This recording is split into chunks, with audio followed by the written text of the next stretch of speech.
नमस्कार बंधुगण मु प्रीतम आपण मानक पुणी थे आमर यूट्यूब चैनल को बहुत बहुत स्वागत जनावि। आज है 9 अगस्त 2023 बुधवार।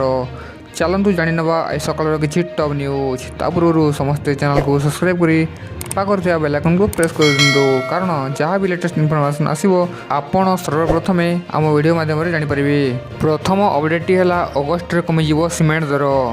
सूचना अनुजाई वर्तमान घर निर्माण टिके सस्ता हो पारे कारण देश में सीमेंट मूल्य ह्रास होवार संभावना रही। इनपुट मूल्यर चाप ह्रास पाँच जो सीमेंटर चाहिदा बढ़।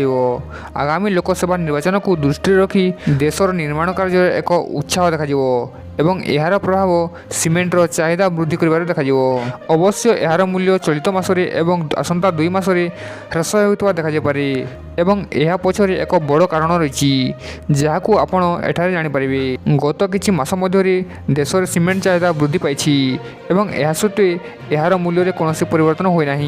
जदिओ यह क्षेत्र निवेशक मान चिंतार विषय यह गृह निर्माणकारी एवं निर्माणकारी कंपानी गुड़िक एक अस्वस्तिकर विषय भाव में विवेचना करे। लाइफ मिंटर एक रिपोर्ट अनुसार वर्तमान देश में वर्षा ऋतु चली एवं यही समय मध्य निर्माण कार्य ह्रास पाई। उल्लेखनीय विषय होउछि वर्षा हेतु यही 3-4 मास सीमेंट क्षेत्र पर टिके मंथर एवं यही अवधि मध्य प्रति वर्ष सीमेंट मूल्य में ह्रास देखा मिले।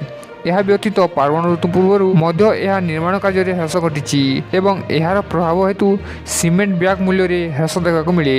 MK Global Financial Services Limited report करिछि जुलाई 2023 रे हाराहारी सीमेंट मूल्य मासकू ब्याग प्रति 1 टंका कमी 374 टंका ह्रास पाइब बोली आशा करायाउछि।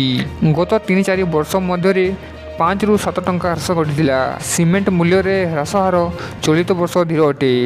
परवर्ती अपडेट है स्कूल रे नाम लिखाई आधार कार्ड बाध्यतामूलक नुहे समस्त डीईओ को गणशिक्षा विभाग निर्देश। सूचना अनुजाई राज्यर किछि स्कूल रे पिला मानकर नाम लेखा विषय रे आधार कार्ड दाबी कराइथिला। नाम लेखा समय रे आधार कार्ड बाध्यतामूलक बोली किछि स्कूल रो प्रधान शिक्षक कहिथिले। तेबे एही प्रसंग दृष्टि को आसिया परे राज्यर विद्यालय और गणशिक्षा विभाग पक्षरु पदक्षेप ग्रहण कराइछि। ए नै सब प्रधान शिक्षकों को अवगत कराइबा पई विभाग पक्षरु जिला शिक्षा अधिकारी डीईओ को निर्देश जाइछि। एणे कि आधार कार्ड थाऊ बा न थाऊ छात्र छात्री माने स्कूल रे एडमिशन करि परिबे।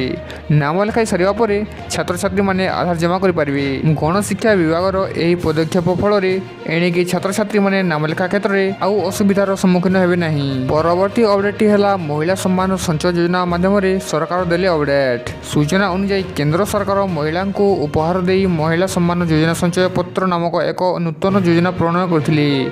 एही अधीन रे महिला माने 2 लाख टंका पर्यंत विनियोग करि परिबे।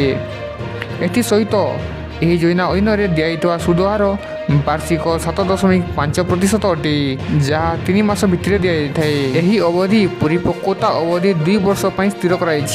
वर्तमान यह योजना विषय में एक नूतन सूचना आसी। महिला सम्मान संचय प्रमाण पत्र योजना अनुजाई एपर्यंत 8,630 कोटी टंका जमा कराई। यही समय रे यही योजना अधीन में मोट 14,83,980 टंका खाता खोलाई। यार अर्थ हेउची महिला माने यह योजना रे अधिक अधिक विनियोग करुछंती। 2023-24 आर्थिक वर्ष पाई बजेट रे महिला सम्मान योजना संचय प्रमाण पत्र योजना घोषणा कराइथिला। बालिका समेत जेकोसी बयसर महिला माने मध्य 2 वर्ष कार्यकाल पाई सर्वनिम्न 1000 टंका पर्यंत एवं सर्वाधिक 2 लाख टंका जमा कर परिबे। परवर्ती अपडेट है कोविड-19 विषय रे। ब्रिटेन रे चिन्हट है कोविड रो नुआ वेरिएंट। चलंतु जानिबा यार लक्षण। अधिक पॉजिटिव चिन्हट को नहीं बढ़ुची चिंता। प्रचेष्टा सत्वे विश्व रे मूलपोछ होई पारु नाही कोरोना संक्रमण। 3 वर्ष रु ऊर्ध्व हेबो यह एक प्रकार चिंतार कारण पलटिछि। कोरोनार नाम शुणिले ही 2021 मसीहार दारुण कहानी आखि सामना को आसी जाउछि। जदिओ वर्तमान कोरोनार प्रादुर्भाव कमी जाउछि किंतु अनेक देश में यार वेरिएंटर चर्चा जोर धरिछि। एभली एक खबर वर्तमान ब्रिटेन रु सामना को आसी। एक रिपोर्ट रे कहुଯାଇଛି जे कोरोनार नुआ वेरिएंट इज 5.1 वर्तमान ब्रिटेन रे द्रुत गति व्यापुछि जहाको एरिस नाम नामित कराइछि। सूचना अनुसार वर्तमान ब्रिटेन रे शीत आरंभ होगा जाउथिबा बेले एही वेरिएंट द्रुत गति व्यापिबार लागिछि। तेबे रोगी संख्या वृद्धि पाउथिबा बेले ସ୍ୱାସ୍ଥ୍ୟ ବିଭାଗ ପକ୍ଷରୁ ସତର୍କ ସୂଚନା ଜାରି କରାଯାଇଛି। ଏହି ଭେରିଏଣ୍ଟ ଓମିକ୍ରନ୍ର ସବ୍ ଭେରିଏଣ୍ଟ ବୋଲି କୁହାଯାଉଛି। ଏହି ଭେରିଏଣ୍ଟ କାୟ ବିସ୍ତାର କରିବା ପରେ ପୁଣି ଲୋକଙ୍କ ମନରେ ଛନକା ପଶିଛି।